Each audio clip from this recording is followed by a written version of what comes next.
박수가 유난히 기네요. 네, 간신히 하필 오늘 같은 날 지휘자가 없어서 이 싱코페이션을 어떻게 들어가야 될지 문이 한 개 문이 아니라 여러 개의 문이었습니다. 묻는더라 이렇게 들어갔습니다. 네. 우리 옆 사람과 인사 나누겠습니다. 주님이 계십니다. 힘내십시다. 네, 주님이 계십니다. 네. 주님만 바라보는 그런 은혜가 있기를 소망합니다. 많이 무더웠고 많이 푹푹 찌는 여름, 또 비가 예전과 같은 어떤 그런 장마가 아니라 스콜과 같은 장마 형식이라 그래서 갑자기 비가 왔다가 하늘이 맑고, 구리에는 엄청 쏟아지는데 서울만 가면 언제 비가 왔냐는 듯 맑고, 그런 이제 세상을 살고 있습니다. 그만큼 지금의 세상이 예측하기 어렵고, 현재 일어나고 있는 상황과 환경을 가지고 미래를 추측해 볼 수도 없는 불안과 또 때때로 찾아오는 그 고통의 크기와 규모가 워낙 커서 참 감당하기 어려운 그런 시대를 살고 있는 것 같습니다. 어쩌면 이럴 때 우리는 좀 더 하나님의 뜻에 집중하고 하나님이 우리에게 원하시는 것은 무엇일까를 찾는 것이 더 필요한 시기가 아닐까 하는 마음으로 오늘은 하나님의 뜻에 관한 말씀을 여러분과 함께 나누려고 합니다. 아마 성도의 가장 큰 고민 중 하나는 바로 하나님의 뜻이 무엇일까, 하나님의 뜻은 어디에 있을까라고 하는 것이라고 저는 생각을 합니다. 왜냐하면 우리는 이미 하나님이라고 하는 이 본질적인 물음 앞에 하나님, 믿음 이런 것들을 발견한 사람들이기 때문에, 그렇다면 어떻게 살아야 될까? 내가 하나님을 믿었는데 어떻게 나는 내 삶을 이끌어갈 수 있을까라고 하는 어떻게 관련된 질문 앞에 설 수밖에 없는 사람들이기 때문에 아마 누구보다도 하나님의 뜻이 절실하지 않을까 생각이 됩니다. 그렇다면 성경은 하나님의 뜻에 대해서 감추고 있을까라고 하면 그렇지가 않습니다. 성경 전체가 이미 하나님의 뜻이고 그것이 우리에게 주신 하나님의 계획인 것이죠. 하나님은 당신의 뜻을 숨기지 않고 당신의 사람들에게 알려주셨습니다. 그리고 그 알려주신 말씀을 친히 문자로 기록하게 만들어 주셔서 저와 여러분들이 이미 성경을 가지고 하나님의 뜻, 그 어마어마한 이 뜻을 저희들이 이미 가지고 살아가고 있습니다. 하나님의 뜻이 어디 있을까? 성경 전체가 하나님의 뜻입니다. 그런데 진짜 우리의 고민은 그 하나님의 뜻이 아니라 내가 원하는 것에 대한 하나님의 계획이 뭘까라고 하는 부분에 당도해 있지 않을까 생각이 됩니다. 하나님의 뜻은 성경 전체라고 하지만 과연 나를 향한 하나님의 계획은 뭘까? 지금 하나님의 뜻은 뭘까? 지금 우리를 향한 하나님의 계획은 어떤 것일까라고 생각하기 때문이죠. 그래서 지금 이 상황에 대한 하나님의 확실한 뜻을 아마 구할 수 있고 또 구하기도 하실 텐데, 거기에 대한 우리들의 생각을 좀 정리를 했으면 좋겠습니다. 첫 번째는 잠시 전에도 말씀드렸지만 하나님의 뜻은 이미 온전히 밝혀져 있다라고 하는 사실입니다. 우리는 하나님의 뜻을 알지만 마치 어린아이들처럼 엄마 아빠의 생각이 뭔지 알면서도 자아가 좀 더 이제 굳어지고 자기 생각이 분명해지면 엄마 아빠의 생각보다 이제 자기 생각으로 세상을 사는 그런 어린아이들처럼 우리는 성경 전체가 하나님의 뜻인 줄을 누구보다 잘 알지만 우리들의 욕심과 생각들이 때로는 하나님의 생각을 가리우고 내 생각을 앞서게 만드는 그런 경우가 많이 있기 때문에, 그로 인해서 하나님의 뜻을 잘 모르는 경우가 있다라고 하는 겁니다. 그러나 중요한 건 하나님의 뜻은 이미 밝혀져 있다. 우리가 가지고 있는 이 두꺼운 성경에 이미 하나님은 당신의 뜻을 다 녹여내서 우리들에게 전해 주셨다라고 하는 사실입니다. 하나님의 뜻과 우리 사이의 미묘한 갈등을 우리는 매일 겪으면서 저는 구약의 민수기에 등장하는 이 발람이라는 선지자의 이야기를 늘 생각하게 됩니다. 우리와 하나님의 생각의 뜻이 다를 때 우리의 모습이 어떤 모습인가를 이 발람의 모습을 통해서 자주 보게 되어집니다. 이 발람은 출애굽한 이스라엘 백성이 가나안 땅으로 가는 동안에 모압이라는 땅을 지나가게 됩니다. 그 모압 땅을 지나가는데 이 모압 땅의 왕은 발락이라고 하는 왕이었습니다. 근데 이 왕은 이스라엘 민족이 그동안 가는 곳마다 다 점령하고 어떤 때는 성을 다 무너뜨리고 거기에 있는 민족을 다 멸살하고 지나간 때도 있었으니까 모압은 그렇게 되지 않을까, 그런 마음으로 발락 임금은 두려움에 사로잡혔습니다. 그래서 어떻게 하면 이 이스라엘을 멸망시킬까를 고민하다가 에디오피아, 그 메소포타미아 아람 지역에 거주하고 있었던 발람이라는 선지자의 소식을 듣게 됩니다. 근데 이 발람이라는 선지자는 독특하게 성경의 율법이나 이런 부분으로 연결되지 않았음에도 불구하고 이 발람 선지자는 하나님과 직통되어져 연결되어져 있는 아주 놀라운 선지자였고 그런 역할을 감당했던 이방인 선지자였습니다. 근데 이 사람이 얼마나 신통했는지 모압 왕 발락에게도 그 소리가 들어갔고, 만일 가능하다면, 만약 발람이라는 선지자를 통해서 이스라엘을 저주만 할 수 있다면 이스라엘은 멸망하게 될 것이다 라고 하는 강한 확신이 이 발락 임금에게 가지게 되어졌습니다. 그래서 발락은 많은 재물을 가지고, 그리고 이 발람 선지자가 만약에 우리들의 부탁을 들어주기만 한다면 아주 높은 고관 대직을 맡기겠습니다, 그런 아주 솔깃한 선물을 부하들에게 시켜서 그 신하들을 통해서 발람 선지자를 찾아가게 됩니다. 여러분, 거리가 모압 땅에서부터 발람 선지자가 있었던 거리가 약 670km, 그렇게 거리가 된대요. 그러니까 굉장히 먼 거리입니다. 남한 저 꼭대기에서 저 끝까지 가면 그 정도 나올까요? 600km 정도의 거리를 가게 해서 발람 선지자를 그렇게 청을 합니다. 그러자 발람 선지자가 자기를 찾아온 신하들을 앞에 두고 하나님께 물어보겠습니다. 그리고 가서 하나님께 기도합니다. 그런데 하나님이 하지 마라, 이렇게 명령을 내려주세요. 발람 선지자는 당연히 하나님의 뜻을 깨닫고 돌아옵니다. 하나님이 하지 말라고 합니다. 그런데 얼마 뒤에 또다시 신하들이 찾아왔습니다. 이번엔 더 많은 금은보화와 더 높은 고관 대직을 딱 약속을 하고 발람을 유혹합니다. 여러분, 발람은 그 유혹에 넘어갑니다. 그리고 그들을 따라 가게 됩니다. 발람 선지자가 집을 나오는 과정에서 나귀를 타고 나오는데 하나님의 천사가 그 길에 딱 서서 오는 이 발람을 죽이려고 합니다. 근데 이미 유혹에 빠져 있는 발람에게는 그게 보이지 않는 겁니다. 그런데 당나귀에게는 그게 보이는 겁니다. 당나귀가 무서우니까, 당나귀가 아니죠, 나귀가 무서우니까 가지 못하고 주춤주춤합니다. 그러니까 발람 선지자가 나귀를 막 때립니다. 이 녀석아 빨리 가야 돼, 가야 돼, 그걸 때립니다. 여러분, 3번이나 두들겨 패니까 나귀가 도무지 견딜 수가 없습니다.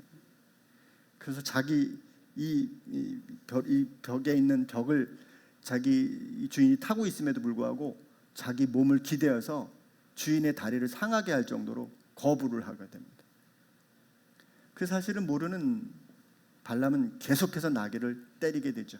그러자 하나님이, 이 천사가 나귀의 입을 열어놓습니다. 그러자 이 나귀가 말을 합니다. 왜 때립니까? 왜 날 때립니까? 지금 저 천사가 기다리고 나를 죽이려고 하는데 왜 때리냐고. 그 소리를 듣고 그제서야 눈이 열리고 보니까 하나님의 사자가 그 앞에 있는 것을 발견하게 되죠. 발람이 내려와서 천사에게 사죄하며 왜 오셨냐고 묻자 천사가 내가 이래 해서 너한테 왔다. 그러면서 하는 말이 저 사람들을 따라가라고 얘기합니다. 대신 내가 할 말만 해라. 내가 가르쳐주는 말만 하라고 발람에게 가르쳐주죠. 그리고 발람은 결국 모압 땅에 와서 그곳에 있는 이스라엘 백성들의 진을 바라보면서 저주할 상황까지 만들어집니다. 그런데 그때마다 발람은 하나님의 말씀을 듣고 급기야는 그들을 저주하는 것을 하지 않고 오히려 저주가 아닌 축복을 하고, 축복뿐만 아니라 메시아의 예언까지 하고 돌아가게 됩니다. 그것으로 이야기가 끝나게 되죠. 여러분 생각해 보시면, 물론 발람은 그것으로 끝나지는 않습니다. 후회한 사실이지만 결국 발람은 이 저주를 하는 대신에 하나님의 말씀은 들었지만 결국 이스라엘 민족을 멸망시킬 다른 방법을 발락에게 제안을 한 것으로 성경은 기록하고 있죠. 결국 그것으로 인해서 이스라엘 민족은 저주는 받지 않지만 이것으로 하루에 24,000명이 죽게 되는 그런 고통을 당하게 됩니다.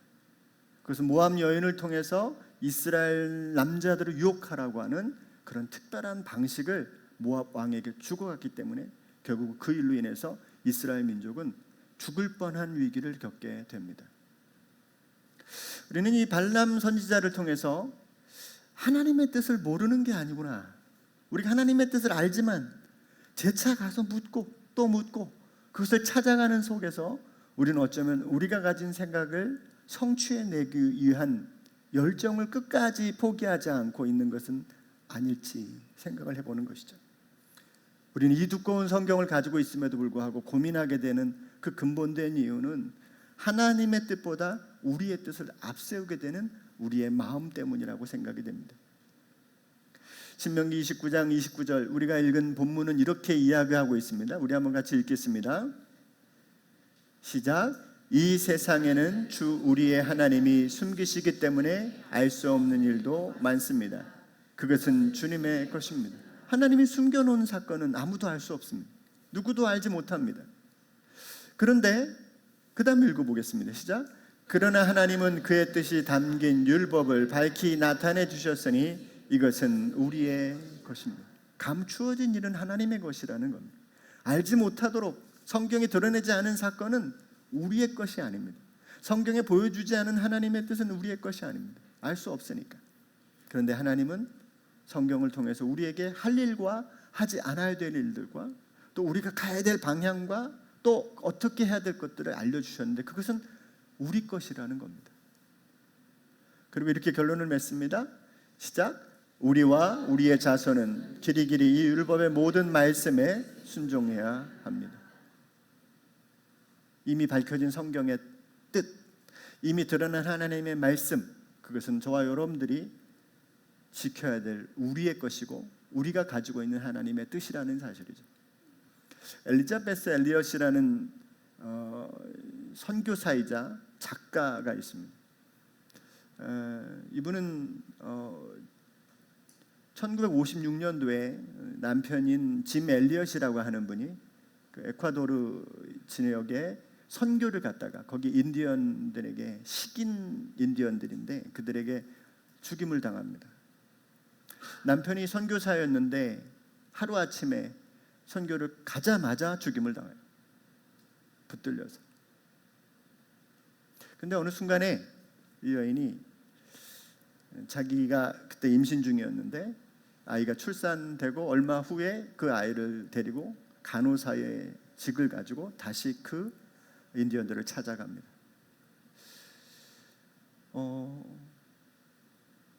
그에게 계속 하나님을 향한 뜻, 그리고 그 민족을 향한, 그 부족을 향한 하나님의 뜻이 있었겠죠. 근데 그 인디언들은 여인과 아이들은 죽이지 않는다고 하는 그런 법이 있었다고 합니다.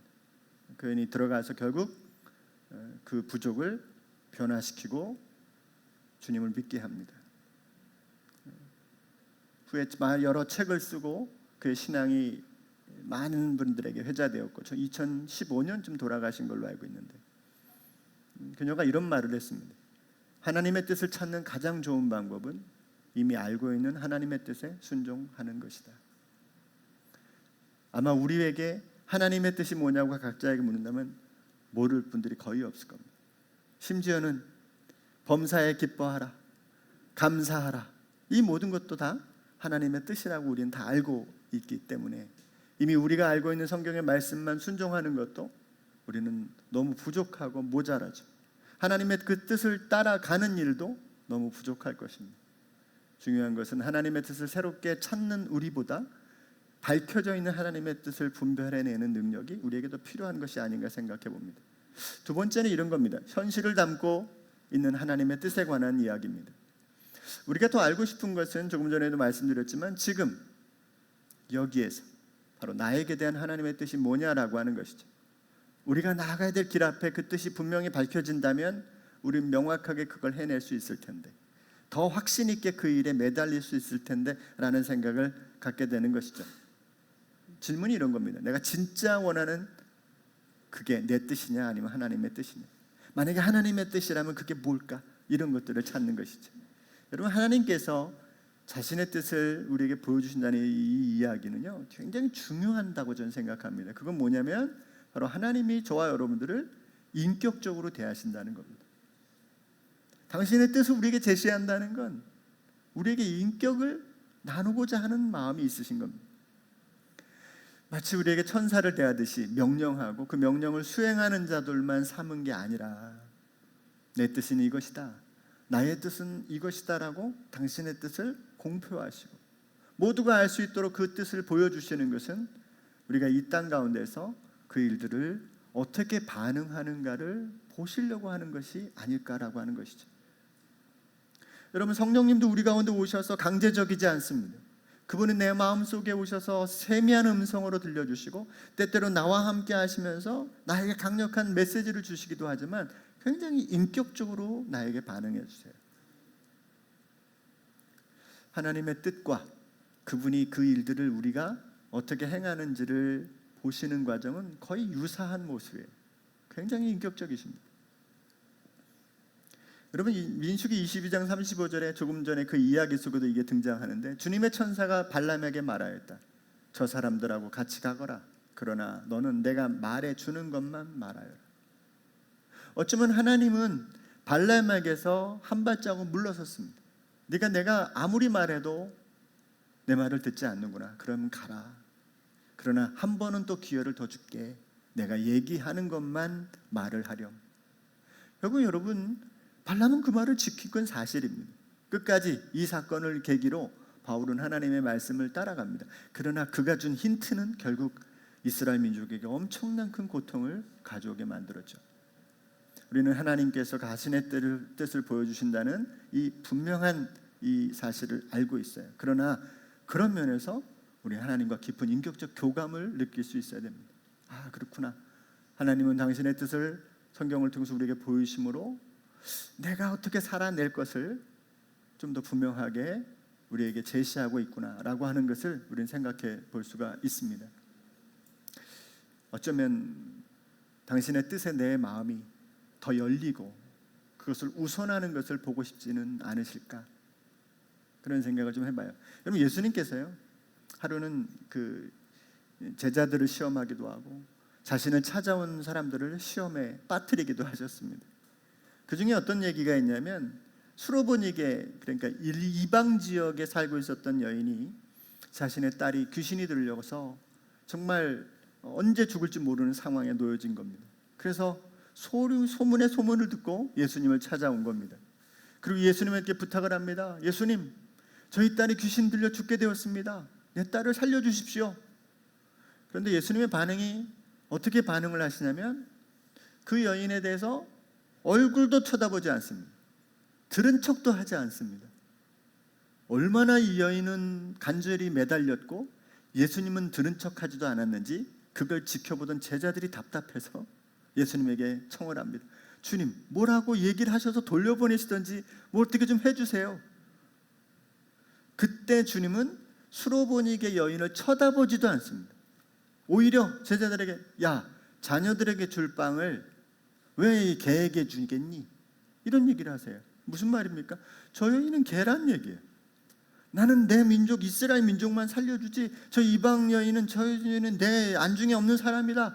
여러분, 이게 얼마나 사람을 대놓고 무시한 얘기입니까? 여러분, 이 이야기를 듣고는 여러분은 어떤 마음이 들겠습니까? 내가 이 교회밖에 없나? 내가 이거밖에 없나? 내가 이 신앙밖에 없나? 여러분, 이 생각하지 않겠습니까? 그들은 이 예수님, 그녀가 이 예수님 말씀을 듣고는 여러분 얼마나 마음의 상처를 받았겠습니까? 그럼에도 불구하고 그녀는 부스럭이라도 먹을 수 있게 해달라고 매어 달리고 있습니다. 또 예수님은 베세다 들녘에서 굶주려 있었던 군중들이 저녁이 다 되어가자 제자들이 선생님, 이들이 저녁이 다 되어가는데 하루 종일 굶었습니다. 저 시내 들어가서 뭐라도 먹고 돌아오게 하십시오. 그렇게 부탁을 하자 주님은 또 그 중에 빌립이라는 제자에게 이런 말합니다. 갈 것 없다. 너희가 먹을 걸 줘라. 그렇게 얘기합니다. 여러분 이게 다 사실은 주님이 말씀하시는 뜻이죠. 젊은 부자 청년이 찾아와서 어떻게 구원을 얻겠습니까? 말했더니 네가 가지고 있는 재산을 가난한 사람에게 다 나눠줘라. 여러분 어떻게 보면 주님의 말씀 그대로를 따라간다면, 그대로만 한다고 한다면 못할 게 없겠습니까마는 사람이 그걸 다 할 수 있는 상황들이 아무도 없어요. 성경이 하나님의 약속이라고 해도, 말씀이라고 해도, 그 뜻이라고 해도 저 여러분들 그것을 지켜낼 수가 없는 것이죠. 거기에 주님이 이 뜻을 보여주시는 이유는 가장 중요한 건 우리들의 마음인 것 같아요. 너의 마음은 어디에 있니? 그 마음은 너의 뜻을 이루는 것이니 아니면 내 뜻을 따라가는 것이니라고 묻고 있다라고 하는 생각을 하게 됩니다. 우리는 지금의 일보다 하나님의 뜻에 인격적으로 반응하는 일에 우리의 우선권을 둬야 될 줄 압니다. 마지막 세 번째는 이런 이야기입니다. 하나님의 뜻은 우리의 그러면 인생의 내비게이션을 가지고 살아가듯이 하나님의 뜻을 가지고 살아가야 되는데 어떻게 하면 될까라고 하는 문제를 좀 고민해 보려고 합니다. 하나님의 뜻은 개인적인 것보다 사실 모든 인생에 관련된 문제고 역사에 관련된 문제고 시대 정신이나 수많은 사람들을 이끌어가는 길과 진리와 생명입니다. 어쩌면 지금 이 시대까지 하나님의 나라와 이 세상의 모든 환경 속에서 하나님의 뜻이 가장 면면히 흘러왔기 때문에 오늘의 세상이 전 되었다고 생각이 됩니다. 물론 그 속에 여러 가지 장애도 걸려 있고 문제도 있었겠지만 그럼에도 불구하고 하나님의 뜻은 한 개인에게뿐만 아니라 공동체, 그 공동체뿐 아니라 나라와 민족과 역사에 더 많이 흘러가고 있다고 생각이 됩니다. 사실 우리가 하나님을 믿고 예배하고 또 말씀을 읽고 설교를 듣고 사명을 감당하는 그 모든 게 사실 다 하나님의 뜻을 감당하기 위해서 사는 것이고 그걸 위해서 저와 여러분들이 살고 있는 게 사실이죠. 그런 면에서 하나님의 뜻은 인생의 내비게이션인데 이걸 어떻게 해결할 수 있을까 하는 문제예요. 자, 보세요. 여러분 차에 아마 다 내비게이션이 있죠. 키면 우리에게 갈 길을 잘 제시해 줍니다. 심지어 잘못 가도 다시 길을 잘 안내해서 그 길에 도착할 수 있는 길을 인도해 주죠. 내비게이션이 하는 일입니다. 똑같습니다. 여러분 하나님께서도 우리들의 삶에 때로는 빗나가고 흩어져 있는 삶이 있을지라도 우리를 하나님의 길로 계속해서 이끌어 가십니다. 뭘로? 하나님의 말씀으로, 하나님의 영으로 저와 여러분들의 삶을 인도해 가십니다. 그리고 새로운 방법으로 이끌어 가시기도 합니다. 그래서 고린도전서 10장 13절 하반절에 이렇게 표현하는데요. 한번 읽어보겠습니다. 시작. 하나님께서는 시련과 함께 그것을 벗어날 길도 마련해 주셔서 여러분이 그 시련을 견디어낼 수 있게 해 주십니다. 견디어낼 수 있게 해 주십니다. 그런데 여러분 그 다음 구절이 되게 중요해요. 읽어보겠습니다. 시작. 그러므로 나의 사랑하는 여러분 우상 숭배를 여러분 하나님이 이런 피할 길도 주시고 벗어날 길도 열어주시는데 그러므로 우상 숭배를 멀리하십시오. 이게 무슨 뜻일까요?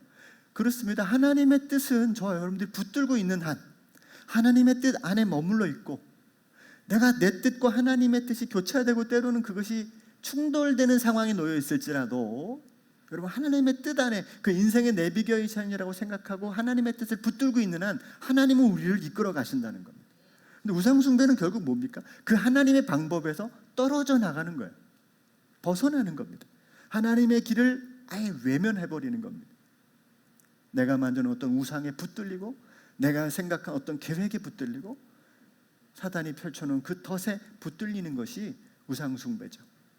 그러니까 하나님의 말씀이 나의 인생에 있어서 가장 중요하다. 하나님만이 나의 길을 인도하실 수 있는 분이라고 하는 이 믿음만을 놓지 않는 게 그러면 때로는 잘못 가는 것처럼 보여도, 때로는 우리가 실패하는 것처럼 보여도, 여러분 그건 결코 실패가 아니고 하나님의 계획 속에 담겨진 과정이고 하나님의 뜻을 이어가는 통로인 줄로 믿습니다. 우리의 경험을 무시할 수는 없지만 다른 곳에서 무슨 일이 어떻게 일어날지 모르기 때문에 내비게이션을 따라가는 게 안전합니다. 여러분, 우리의 인생 경험 속에서 우리가 앞날을 살아내는 일이 불가능하지는 않습니다. 그러나 하나님의 뜻을 따라가는 일은 하나님의 나라를 세우는 일에 있어서는 아주 절대적으로 중요한 길이죠. 안 보여도, 때로는 막막해도 그 길을 포기하진 않는다면 하나님 우리에게 피할 길도 갈 길도 해결할 길도 열어주실 줄로 믿습니다. 스펄전은 이런 표현을 했습니다. 그분의 멈춤은 거절이 아니다, 새로운 일을 향한 준비다, 그렇게 표현했어요. 내가 이렇게까지 주의 뜻을 붙들고 왔는데 길이 안 보이네, 여기까지 따라왔는데 이렇게 막막하네, 그런 마음이 있다고 해도 그분은 멈춘고 또 거절하는 것이 아니라 또 새로운 길을 준비하는 기간으로 삼을 줄로 믿습니다. 우리는 하나님의 뜻대로 무엇을 하는 것에 관심이 있지만 사실 성경은 그보다 더 중요한 관심을 우리에게 가질 것을 말합니다. 성경을, 하나님의 말씀을, 하나님을 나의 인생의 내비게이션처럼 가지고 그분들을 따라간다, 그것을 따라간다라고 할 때 그 의미는 내가 무엇을 하느냐에 초점이 있는 게 아니라 내가 어떤 존재로 나를 세워가느냐의 문제가 더 중요하다는 것이죠. 데살로니가전서 4장 3절에 이렇게 말씀합니다. 우리 같이 읽겠습니다. 하나님의 뜻은 여러분이 성결하게 되는 것입니다. 여러분은 음행을 멀리하여야 합니다. 하나님의 뜻, 그것은 우리가 변하는 것이죠. 우리가 어떤 일을 성취하는 것을 하나님의 뜻을 완성했다고 생각한다면 그것은 아마 절반의 성공일 겁니다. 우리의 열심이, 우리의 노력이 그 일을 해낼 수 있어요. 만들어낼 수 있습니다. 그러나 내가 그 말씀대로 내 삶에 주의 권능과 능력이 임해서 그 방식으로 나를 내려놓을 수 있는 것은 다른 문제인 것이죠. 우리는 하나님을 일로 상대하는 사람들이 아닙니다. 하나님을 존재로 상대하는 사람들이죠. 이미 하나님은 새로운 피조물로 저와 여러분들을 삼아주셨기 때문에 우리가 사는 것이에요. 그래서 우리는 사람들도 그렇게 상대해야 돼요. 일만으로 상대하는 게 아니라 저 사람의 삶과 그 존재 자체를 받아들이는 삶으로 우리가 살아내야 되는 것이죠. 로마서 8장 29절 이렇게 말씀합니다. 같이 읽겠습니다. 하나님께서는 미리 아신 사람들을 택하셔서 자기 아들의 형상과 같은 모습이 되도록 미리 정하셨으니, 미리 그분의 계획을 준비하신 겁니다. 그분의 뜻은 저와 여러분들을 향하여 하나님 아들의 형상과 같은 모습이 되기를 그분은 기대하고 우리를 부르셨다는 사실이죠. 우리는요, 그래서 누군가를 대할 때 지금의 모습으로 그분을 대하면 안 됩니다. 주의 영이 그와 함께하고 그를 이끌어내서 마침내 자기 아들의 형상과 같은 모습이 될 것이다 라고 하는 기대감을 가지고 사람을 대해야 됩니다. 여러분, 그러면 사람을 대할 때 얼마나 마음이 편한지 모릅니다. 다 좋아 보이고 다 이뻐 보이고 다 훌륭해 보이기 때문에 그렇습니다. 근데 그 기대감을 내려놓고 일로만 사람들을 평가하기 시작하면 내가 재단하게 되죠. 내가 평가하게 되는 겁니다. 믿음이 성숙하고 주님의 뜻을 분별하는 자가 되면 우리의 실패와 눈물 속에서도 하나님의 숨겨진 뜻을 깨닫는 은혜가 생기는 것입니다. 그러면 그때 되면 하나님의 뜻이 이것일까 저것일까가 궁금해지지 않습니다. 이미 알고 있는 하나님의 뜻을 순종해 나가는 일도 벅찹니다. 그리고 이미 그것을 내 삶에 주님이 펼쳐내시는 이를 바라봄으로 인해서 이미 감사하게 되고 그것으로 인해서 내 삶에 기쁨이 가득하게 되는 거죠. 말씀을 정리하겠습니다. 주님은 이미 자신의 뜻을 대부분 드러내셨다는 사실을 잊지 마십시오. 우리가 모를 하나님의 뜻은 거의 없습니다. 하나님이 밝히 드러내셨기에 우리는 거의 대부분 하나님의 뜻을 알고 있다는 사실이죠. 그럼에도 불구하고 하나님이 자신의 뜻을 우리에게 알려주시는 이유는 저와 여러분들의 삶을 인격적으로 받으시고 우리가 그 하나님의 뜻 앞에 인격적으로 반응해 나가는 것을 기뻐하셨기 때문에 그렇게 하셨다는 사실이죠. 그리고 마지막으로 그렇게 우리가 하나님의 뜻을 발견했다면 그것은 내가 어떤 일을 수행하는 자로서가 아니라 내가 어떤 존재가 되어 가느냐, 내가 얼마나 더 성숙해져 가느냐의 문제로 더 내 삶을 더 집중해야 된다는 사실입니다. 어쩌면 아주 어렸을 때는 아이들한테 이거 해라, 저거 해라, 요거 해라, 그럼 그걸 따라하죠. 그런데 어느 순간이 되면 내가 그렇게 하지 않아도 자연스럽게 아이들 속에서 무엇을 해야 될지를 알고 그렇게 따라감으로 인해서 스스로 독립적인 삶을 살아내게 되는 것입니다. 하나님은 우리에게도 그럴 것을 원하고 있지 않을까요? 발람의 미성숙함을 보십시오. 하나님의 뜻을 분명히 알고서도 하나님이 이스라엘 민족을 출애굽시켜서 가나안 땅까지 이끈다는 사실을 알면서도 다시 하나님의 집에 문을 두드려 하나님께 묻는다고 하는 것은 하나님의 뜻을 몰라서가 아니고 그가 하나님의 뜻 앞에 순종할 수 있는 거룩함을 스스로 갖고 있지 못하기 때문에 그는 언제든지 빗나갈 수 있는 환경을 가지고 있다는 것입니다. 마침 하나님께서 하지 말라 하라는 것은 잘 수행했지만 그가 모압 왕에게 준 힌트 때문에 이스라엘 민족은 까딱하면 죽을 뻔한 상황이 펼쳐집니다.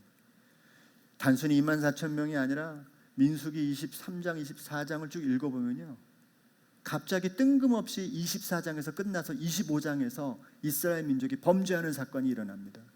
도대체 왜 이 사건이 일어난지를 아무도 몰라요. 그런데 모세가 민수기 31장에서 그 이야기를 꺼냅니다. 발람이 이 힌트를 줬다. 역사에서 아무것도 몰라요. 왜 그렇게 펼쳐졌는지 그 시대 속에 그것을 밝혀내지 않습니다. 그런데 한참 뒤에 그것을 밝혀내고 있어요. 신약에서도 3번이나 그 발람의 사건을 드러내고 있는 것은 그 일이 단순한 사건으로 하나님의 뜻을 해결하는 게 아니라 그가 하나님의 뜻은 순종했고 하나님의 뜻대로 말하지 않았지만 그의 성숙하지 못한 신앙적 인격이 결국은 하나님의 뜻을 저버리고 마는 환경으로 그 자신을 몰고 갔다는 것에 우리들의 충격을 생각해 볼 수 있다는 것이죠. 그러므로 하나님의 뜻은 어떤 존재로 세워져야 된다는 사실을 기억하고 주님의 뜻을 더 우리들의 삶에 가지고 와서 내 삶의 인격을 성숙한 길로 나아가고 하나님의 뜻을 더 발견해 나가는 길로 자신을 삼아낼 수 있는 하나님의 뜻을 찾는 우리 모두가 되어졌으면 좋겠습니다. 기도하겠습니다.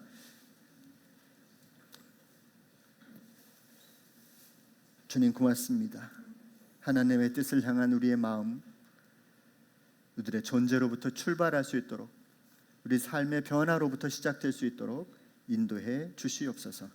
예수님의 이름으로 기도합니다. 아멘.